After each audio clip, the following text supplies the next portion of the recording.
Have you ever looked up at the sky during a rainstorm? Of course you have. You see water droplets.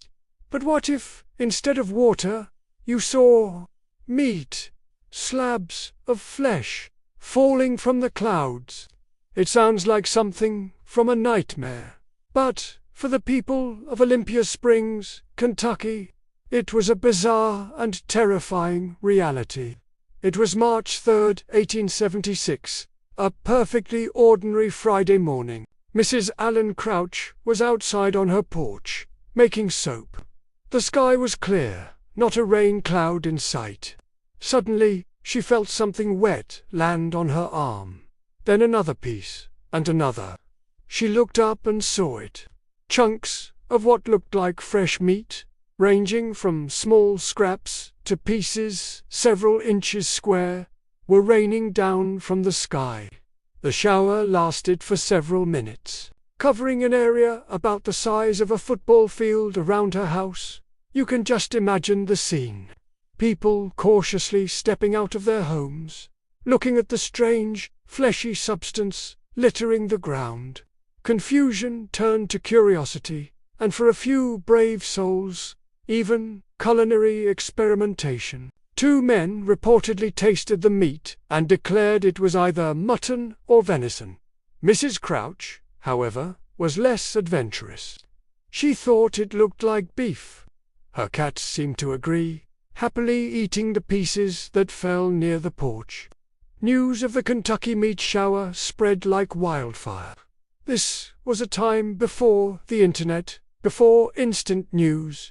But word of this inexplicable event traveled fast. Samples of the mysterious meat were sent to scientists and chemists across the country, each hoping to solve the puzzle.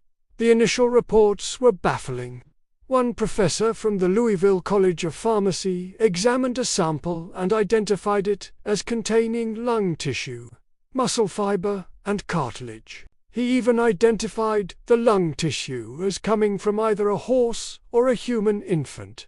Imagine hearing that.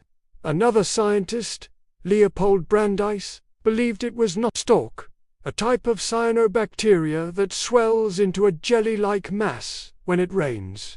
But it hadn't been raining, and his theory didn't explain the presence of animal tissue. So if it was meat, how did it get into the sky?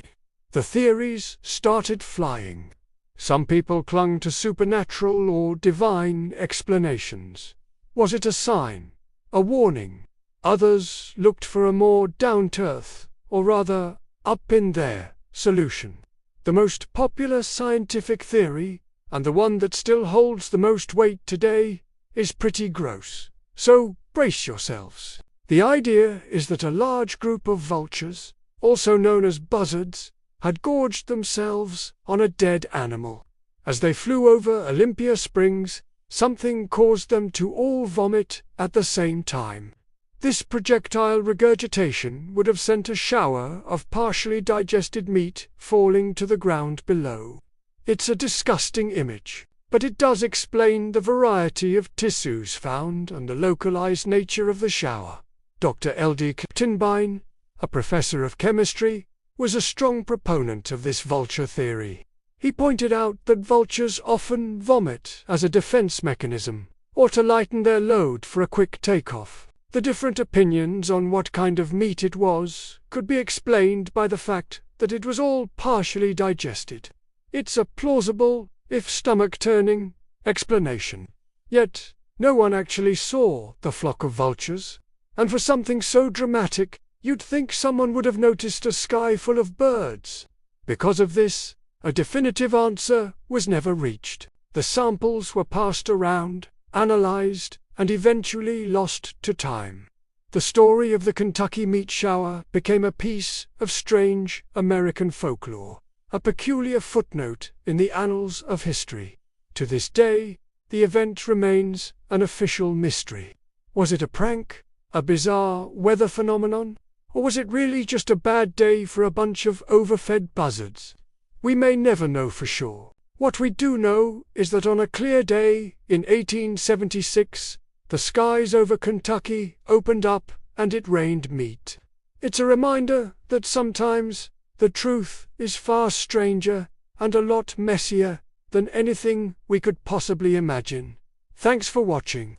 If you enjoy diving into the weird and wonderful mysteries of the past, be sure to like this video and subscribe for more strange stories. See you next time.